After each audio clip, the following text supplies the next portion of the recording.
Well, good morning.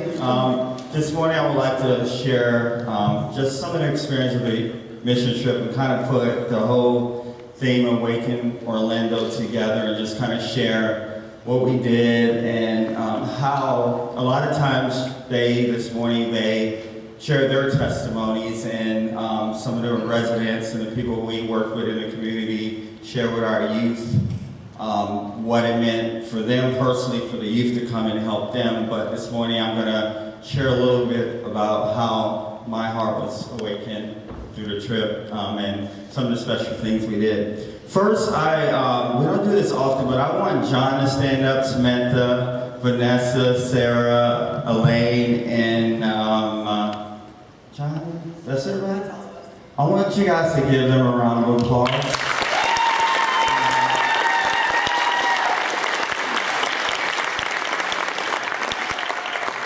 It says that it takes a whole village to raise youth, and a lot more than a village. And these 4 people worked so much on the mission trip. They took time off of work. They took time out of their summer. They took time away from things that needed to be done here to make sure that our youth had an amazing experience. So from the bottom of my heart, I really want to thank those people. So give them another round of applause. From driving the van, for picking up lunch and breakfast, and from just being the biggest support that any pastor I've seen ever. Sarah, she's just amazing how much she spends time just to be there, make sure that she's a part of our youth community. Just a little bit about our trip. Last year we took 7, this year we took 20. And that's know that God is moving, and we could not also done this without the support of the parents who gave up some time to just sign papers, come up to the church, hear about the mission trip. Some of them were excited that their kids were gone. Some like Kelly missed their kids, right? And we couldn't do it without the parents who they've supported us from day one in everything we do, from volunteering to just really getting to know the rest of the kids and driving places, picking up kids. So let's give our parents a round of applause.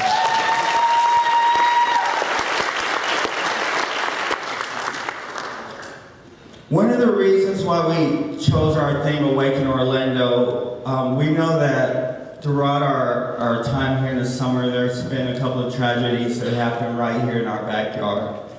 And when we were thinking about staying here in Orlando, we thought, what can we do in our own community with our amazing youth that will have a lasting effect on our community? So we decided to stay here. We went to Melbourne for a cool beach day, right? We went to the zoo, did some things for fun. We also worshiped with our community, St. Luke's United Methodist Church, where we brought our youth together with their youth, and we sung some songs and talked about some struggling things that our world and our community is seeing. We also had an opportunity to go, like you heard, to our courts, where it's a memory care facility, really just to get to know the residents. A lot of them don't normally have younger people visit them. And as the kids sat there, they got to know them. They reminded them of stories of their past. They sat there and they did a crafts with them and intentionally build relationships. And I know for those folks at the community that meant a lot. And then the other days we had an opportunity to serve at a community food and outreach center. And this is a place where they have a grocery store and a thrift store for people that are working and living below the poverty line, where maybe they can't afford food at some of our supermarkets like Publix, which nowadays is very expensive, correct? Well, this place allows them to come and have affordable shopping where they can provide for their families. We stocked over 200 shelves. Over 200 shelves.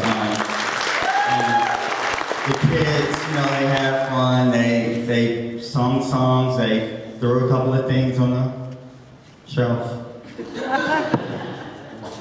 That was cool. But really just, the manager of that facility came up to me. He said, I've never seen a group work as hard as these youth work over the last 2 days, and that's a testament to really their heart and their dedication. It just happened to work that they were kind of doing their new publicity rollout to the community, so they came and took pictures of our kids. So be looking out for our beautiful faces on the front cover of their new magazine. That was a pretty neat experience. And then the last day was probably the most challenging day, where we had an opportunity to go and work at Matthew's Hope. And this is a ministry over in West Orlando that really, they serve the homeless community. Over 60 to 100 residents come in and out daily to get showers and to get food and to get just the normal items that we might take for granted in our home.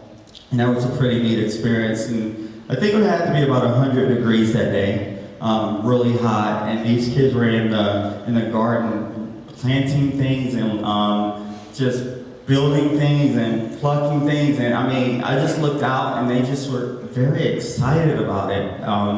And also we had opportunity they were moving to a new location because the location they had couldn't serve them anymore. So we piled hundreds of bands and hundreds of things and kind of drove it to their new location. And just really, the guy over there, that Scott, that is in charge of that, same thing, said that, I don't know what you guys do over at Tuscaloosa, but you're doing something really good.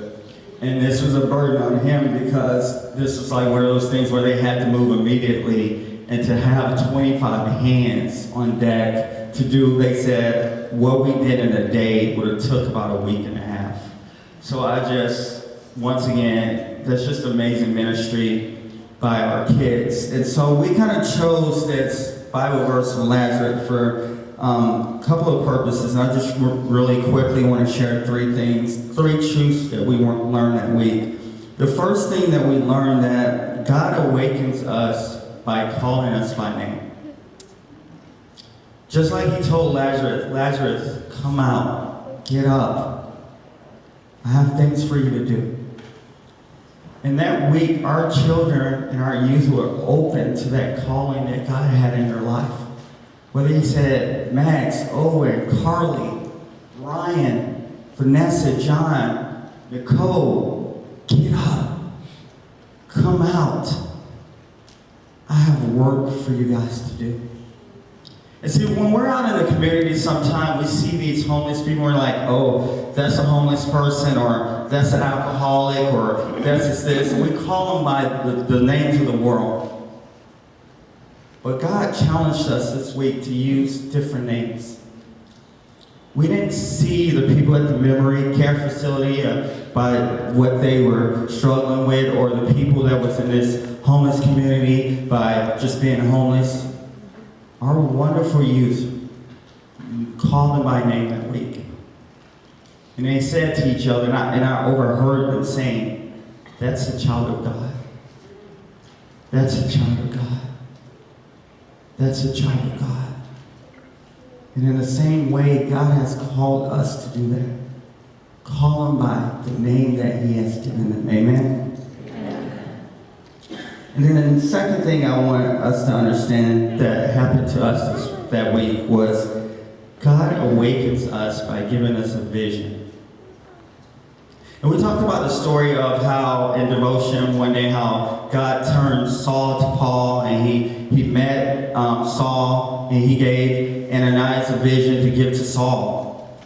And it was one night where we were sleeping at the church, and John and I will laugh about this story, where we're all cuddled and tired because we knew we had to wake up at 6 o'clock in the morning. And sleeping on the floor is not comfortable all the time. Especially John, I don't know how he does it, but John can just fall asleep on carpet without any sleeping bag or anything, you know. And John is just knocked out. And so we were sleeping in our particular rooms that night, and all of a sudden about 1 o'clock in the morning, the light came on.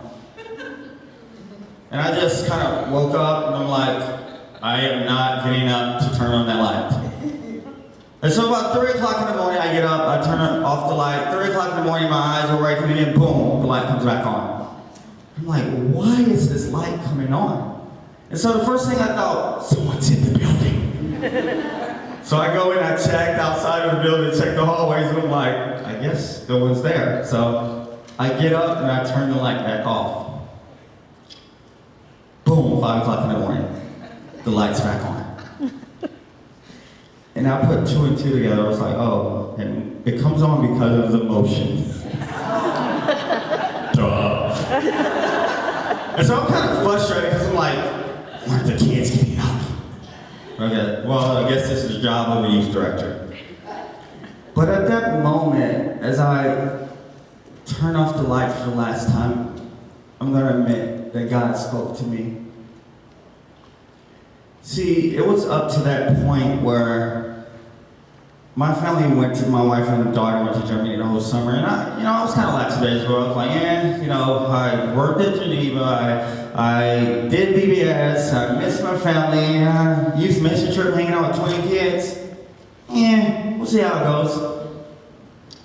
But then at that moment, God spoke to me, and He awakened my heart. And as I watched them sleep all snug in their sleeping bag, God said to me, look at my children of God, and I call you to do great work with them.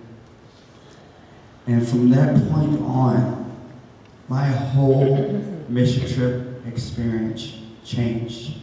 And I had an opportunity to sneak into Samantha and John and Vanessa's small group. And I heard one of the girls talking that night. And they openly shared with the group, they said, this is a place, Tuscaloosa Youth Group, mission trip, where I can come and be safe. I can't act like this at school. And I started to think that God awakened her heart on that trip. And the last thing I want to share is that God awakens us by giving each and every one of us value. Those kids that we gave, every person that they encounter with, no matter their background, no matter their race, no matter if they're Republican or Democratic, no matter if they had a lot of money or a little money, those students that week gave everyone that they worked for value. They saw them as a child of God. They hugged those that were in tears. They talked to those that didn't remember their family. And they looked at each and every person and they treated them like a child of God. And see, it reminded me of a doll. This is not mine. It's not my daughter's either, but it's from the nursery. And I was thinking about this doll, and I was thinking, to some, this might just be a doll where, a little kid might carry it around, sling it, throw it, whatever they do with them. But to others, a doll might be a collectible. Something that has value. Something that they want to keep in the box or nurture or make sure they take good care of. And it was true about this man that we met lastly there that shared with our kids. It was a man that was at Matthew Hope that didn't have a lot going for himself in his past life. He was struggling with alcoholism. And he came and shared with us about how, because God gave him value, he wanted to share that with our students. But also our students came back and shared that with him. And he was talking to me as we were leaving. And he said to me, he said, I wish growing up I had a group like this. Then I wouldn't have been in the situation that I was. And it reminded me that God has a value for each and every one of you. And it's in our value that we understand how important it is for us to go back and give to our community. And I want to close and let you guys know that you would have been very proud of them. Very proud of them. They represented Tuscaloosa United Methodist Church amazingly. They gave up their week to wear these shirts and said, Tuscaloosa Youth is ready to awaken the community of Orlando. And to this, we give much honor and thankfulness for our youth here at Tuscarora United Methodist Church.